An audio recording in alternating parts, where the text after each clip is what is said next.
এই এই এখন কি করি? এত ঝড় বৃষ্টি কোথায় নিয়ে যায় আমি? এই আমার বাচ্চাটাকে ভগবান কোনো একটা উপায় দাও। আমি তো মরে যাব, কিন্তু আমার এই এতিম বাচ্চাটাকে তুমি বাঁচিয়ে রাখো যুগ যুগ। উফ, দাঁড়াও দাঁড়াও, কান্না করো না বাবা। আমি এখনই একটা অ্যাস্ট্রয়েড খুঁজে বার করব। আমি তো আর বাঁচব না, তাই তোমাকে কোনো এক গরিব ঘরে রেখে আসি।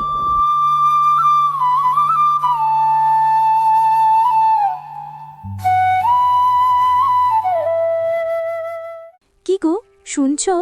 কি গো, ওঠো গো, ভোর হয়ে গেল যে। দেখো তো বাইরে কে যেন কান্না করতেছে, এমন একটা শব্দ শুনতেছি। উফ বাবারে, আর পারছি না। এই ভোরে আর ঘুম যে ভাঙতে চায় না। তুমি এত জ্বালাচ্ছ কেন আমাকে, হ্যাঁ? আচ্ছা, ঠিক আছে, উঠতেছি।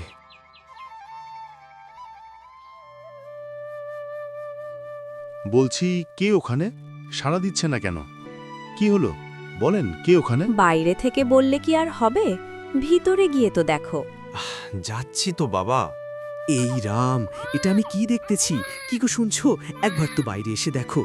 ভগবান মনে হয় আমাদের মনের কথা শুনেছে। 5 বছর ধরে আমাদের কোনো খুশির খবর নাই। এইবার মনে হয় সেই মনের আশাটা পূরণ হয়ে যাবে। না জানি কার বাচ্চা এটা এই ভোরে এখানে রেখে গেছে। ভগবানের দেওয়া লক্ষ্মী একটা টুকটুক করে ছেলে। উফ, কাঁদে না বাবা, কাঁদে না। কি গো শুনছো? এই দেখো, ভগবান মনে হয় আমাদের কথাটা সত্যি সত্যি শুনে নিল। যা চেয়েছি তাই পেয়েছি। হায় ভগবান, কত সুন্দর লাল টুকটুক করে মুখটা। দাও তো কোলে নেই দেখি, আমার আর সবুর যে হচ্ছে না। সবাইকে অনেক অনেক ধন্যবাদ।